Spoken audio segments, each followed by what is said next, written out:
Numbers don't lie, and right now, the math in Chicago is terrifying. We're witnessing a total breakdown as the NFL's most expensive draft asset fails to deliver on-field results. From disappearing roster flexibility to a complete loss of veteran trust, this is why the Caleb Williams era is nearing a total collapse. Look at the financial commitments, look at the body language on the sideline, and look at the film. The collapse isn't coming. It's happening in real time. What was promised as a generational savior complex has descended into an organizational crisis that threatens to bankrupt our competitive future before the rebuild even takes flight. Rewind to April 2024. The energy across Michigan Avenue was electric. The Chicago Bears didn't just hold the #1 overall pick, they held the keys to a prospective football renaissance. Caleb Williams walked across the draft stage in Detroit, carrying the hopes of a fan base starved for elite quarterback play for over 8 decades. The media narrative was absolute. This was a generational talent, an off-script magician with elite arm talent who would instantly elevate a franchise accustomed to offensive mediocrity. Halas Hall rolled out the red carpet, framing Williams not just as a rookie starter, but as the foundational anchor of a multi-billion-dollar football empire. When the ink dried on his historic rookie deal, the front office handed Williams a 4-year, $39.4 million contract, fully guaranteed, backed by a massive $25.5 million signing bonus. Under the modern collective bargaining agreement, it represented the maximum allowable commitment for a rookie signal caller. In theory, a top-tier rookie quarterback contract is the single greatest competitive advantage in professional sports. It allows a front office to aggressive stack talent around a cheap elite playmaker. But that math only works if the production matches the price tag. When the quarterback fails to process at the professional speed, that guaranteed capital quickly transforms from an asset into a financial anchor. Now, as we navigate through the 2026 campaign, the stark reality of the tape has shattered the pre-draft honeymoon. Over his first 34 starts, the generational production simply hasn't materialized. Despite flashing undeniable raw arm talent, Williams has struggled with high-volume turnover-worthy plays and erratic pocket mechanics. During his rookie year, he took a staggering 68 sacks, the third highest single-season total in NFL history, driven largely by an holding onto the ball for an average of over 3 seconds per dropback. While the offensive scheme evolved to mitigate those hits, the underlying issues remain glaring. A reliance on dangerous off-platform throws, inconsistent pre-snap reads, and an inability to operate consistently within the structure of the offense. This creates a terrifying sunk cost trap for the Chicago front office. Because his $39 million deal is fully guaranteed with zero relief mechanisms built in, the organization is trapped. You cannot bench a player carrying that level of guaranteed capital without destroying his trade market and sending shockwaves through the executive suite. The front office is forced to double down on a failing experiment, pouring endless coaching resources, game plans, and public support into a signal caller whose tape displays fundamental stagnation. Chicago gambled its immediate future on a savior, but the cold, hard numbers reveal an asset whose price tag far exceeds his performance, leaving the franchise tied to a sinking ship with no clear exit strategy. When you build a championship contender in the modern NFL, financial balance isn't a luxury, it's an absolute survival requirement. The promise of the rookie quarterback contract is supposed to open a golden cap window where executive offices aggressive stack Pro Bowl talent around an affordable young passer. But in Chicago, as we cross into the 2026 offseason with tight cap margins and over $8 million in liquid space, that window isn't opening, it's slamming shut. The underlying problem isn't just one player's cap hit. It is the compound effect of an organization forced to manage every dollar around top-heavy commitments while trying to keep a fragile roster afloat. Look at the structural wreckage across the defense over the past 2 off-seasons. To maintain cap compliance and keep future flexibility open, the front office was forced to navigate painful departures and tough contract decisions among veteran anchors. Key defensive playmakers who once formed the backbone of a top 10 unit either walked in free agency, saw their contract extension talks stall, or were cut loose to save cap space. When you lose proven defensive leaders because you lack the liquid cash to offer multi-year guarantees, the foundation of your team begins to crumble. Chicago went from a unit that could dictate terms to an opponent to a defense constantly patching holes with short-term fixes and mid-tier stopgaps. Nowhere is this financial squeeze more lethal than on the offensive line. Modern, elite protection up front doesn't come cheap. Premier tackles and interior anchors command upward of $18 to $25 million annually on the open market. Because Chicago lacked the cap liquidity to outbid rival suitors for blue-chip free agents, GM Ryan Poles was forced to assemble a patchwork unit. The front office brought in league-average veterans and relied on mid-round draft picks to protect their prized signal caller. The result on the field has been catastrophic. When starter Braxton Jones or Darnell Wright miss time, or when interior depth is tested, the drop-off to bargain bin backups is immediate and severe. Williams has spent entire quarters running for his life behind a line that ranks near the bottom of the league in pass block win rate and pressure allowed per dropback. The statistical decline of the supporting cast tells the rest of the story. Forced to fill out the bottom 20 positions of the 53-man roster with league minimum deals and undrafted free agents, Chicago's depth metrics have cratered. Running back efficiency has plummeted when initial contact occurs behind the line of scrimmage, while third down conversion rates have plummeted into the league's bottom tier. Special teams units, historically a strength in Chicago, have regressed significantly as core veterans were replaced by cheap, inexperienced rookies. The margins in the NFL are microscopic. When your depth is gutted by financial constraints, a single injury turns into a multi-week losing streak. Chicago set out to build a juggernaut around Caleb Williams, but the reality of their cap allocation has left them fielded on a razor-thin foundation where any structural flaw threatens to bring down the whole enterprise. When an NFL locker room begins to divide, it rarely happens in a single dramatic explosion.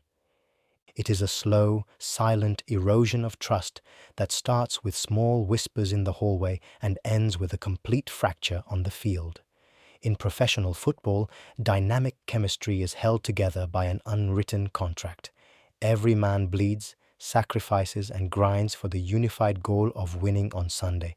But when an unproven asset receives astronomical guaranteed money and preferential treatment while older, battle-tested veterans sacrifice their bodies on short-term contracts, the bedrock of leadership dissolves. In Chicago, that financial and cultural rift has metastasized into a full-blown crisis. Look at the underlying dynamic between Caleb Williams and the veteran core of this roster. You have defensive captains and tenured leaders who have endured brutal rebuilds, played through structural injuries, and in some cases restructured their contracts to help the team manage its cap flexibility. These are men who have earned their status through years of trench warfare. When they look across the facility and see a young quarterback who commands generational capital yet struggles with basic pre-snap mechanics and situational discipline, resentment is inevitable. It isn't just about the money, it's about accountability. In an elite locker room, the highest paid player is expected to be the hardest worker, the most self-critical, and the first to shoulder the blame when execution falters. Instead, cameras and insider reports have repeatedly captured a troubling narrative of sideline friction and body language breakdowns. Throughout high-pressure moments over the past 12 months, the broadcasts have captured glaring imagery. Williams sitting isolated on the bench, head in his hands, or engaged in tense, animated exchanges with the coaching staff, while veteran receivers walk away in visible frustration.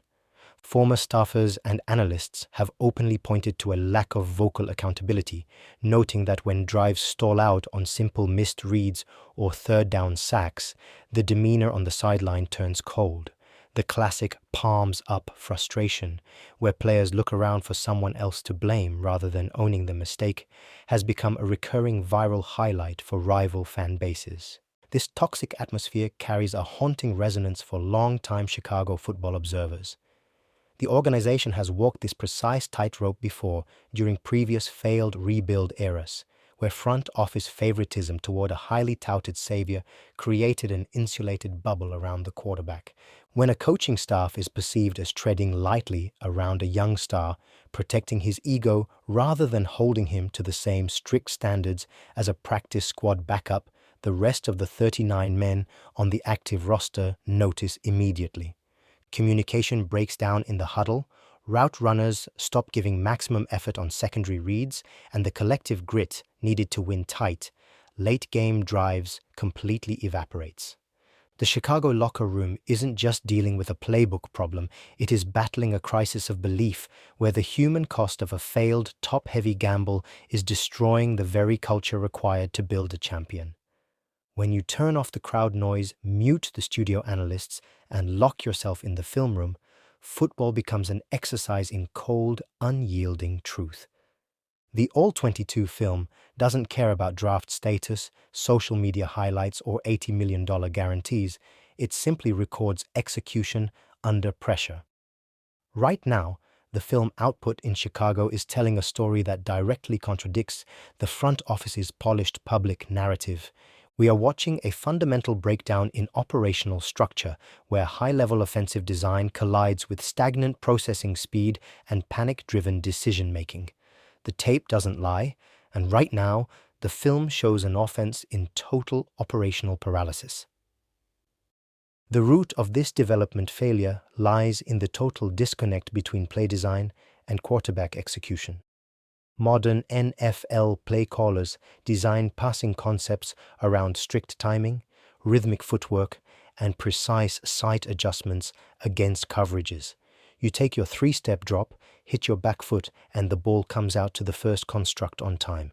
But when you isolate the dropbacks over the past 12 months, Williams consistently breaks rhythm. Rather than delivering the football as the receiver breaks across the defender's face, he hitches in the pocket, hitches a second time, and hesitates.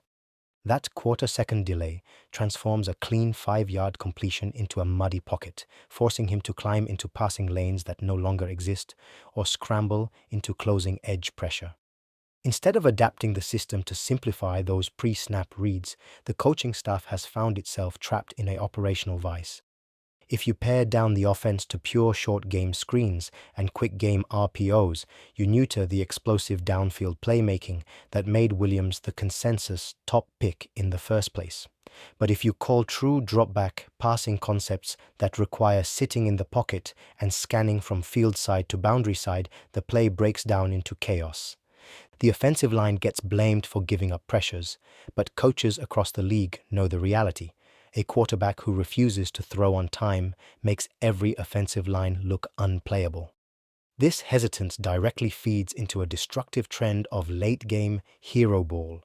When a young quarterback loses faith in the structure of his offense, he stops operating as a point guard and starts playing like a street baller, trying to make every play a highlight reel touchdown.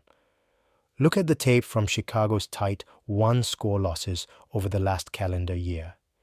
In critical fourth-quarter moments, when taking a check down or throwing the ball into the bench keeps the drive alive, Williams routinely defaults to off-platform desperation, throws across his body into double coverage.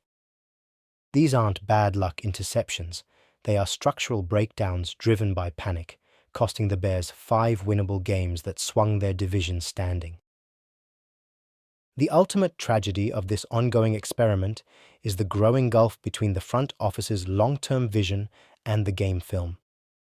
General manager Ryan Poles built this offense on paper to be an explosive, high-ceiling machine stacked with young receiving talent and high-round tight ends. But paper visions mean nothing when the game tape reveals a signal caller whose pocket presence and post-snap diagnostic skills have regressed since his collegiate days at USC. When your film reveals a franchise player making the same mechanical and spatial errors in year 3 that he made in his debut start, you are no longer dealing with growing pains. You are witnessing a complete system failure where talent alone can no longer mask the total decay of underlying quarterback development. Act 5. The looming bankruptcy of the future. When a franchise reaches the end of a failed quarterback gamble, there is no soft landing. The mathematical reality of the modern NFL salary cap doesn't allow for gentle transitions. It demands a ruthless reckoning. As Chicago stares into the distance of the late 2020s, the front office faces an agonizing fork in the road. They can either continue to sink precious draft capital and restructured roster money into preserving a broken scheme, or they can trigger a total franchise-altering reset that destroys their competitive ceiling for years. Either choice leads to the same painful destination, a forced era of organizational stagnation where the mistakes of yesterday dictate the boundaries of tomorrow. Project the long-term trade reality for a moment. In a league desperate for elite signal callers, an underperforming quarterback holding a fully guaranteed rookie deal carries virtually zero net value on the trade market. Rival general managers aren't going to bail out Chicago by absorbing tens of millions in fully guaranteed capital for a player whose tape shows structural regression and pocket panic. To move a contract of this magnitude without taking on immense draft penalties, the Bears would likely have to package valuable high-round draft picks just to entice a rebuilding team to absorb the remaining contract liability. Instead of leveraging trades to rebuild their roster, Chicago would be forced to pay a tax in draft capital simply to rid themselves of the asset. Then comes the terrifying option of the outright release, a franchise nuclear option that carries staggering dead cap implications. Cutting a top overall quarterback prior to the conclusion of his guaranteed rookie framework triggers an immediate, unmovable dead cap acceleration. That means tens of millions of dead space sits on the ledger, counting directly against the salary cap for players who no longer step onto the field at Soldier Field. That is phantom money that cannot be spent on offensive tackles, elite edge rushers, or primary-secondary anchors. It is a financial shadow that suffocates roster construction, paralyzing the front office's ability to compete in free agency until at least 2028. This financial bottleneck effectively holds the rest of the roster hostage. Promising young core pieces drafted alongside Williams will soon reach their own extension windows. When those homegrown talents demand market-rate second contracts, a front office weighed down by dead cap penalties and quarterback liquid space constraints is forced to let those prime assets walk out the door. The cycle becomes self-perpetuating. A failing quarterback degrades the roster around him, the gutted roster accelerates on-field failures, and the mounting financial losses force the team to strip away the remaining talent. You aren't just losing football games in the present, you are burning down the infrastructure required to win in the future. Ultimately, the grand Chicago experiment stands as a cautionary tale of modern NFL team building. Halas Hall gambled its entire trajectory on the assumption that generational talent alone could overcome structural flaws, skipping the tedious foundational work of building a sustainable, insulated environment. The math has run its course, the film has delivered its verdict, and the locker room trust has eroded. Chicago is no longer debating whether the gamble succeeded, they are calculating the cost of the cleanup. As the franchise braces for a long, cold stretch of forced mediocrity, one undeniable truth remains. In the brutal economy of the National Football League, an uncalculated risk doesn't just cost you games, it costs you an entire era.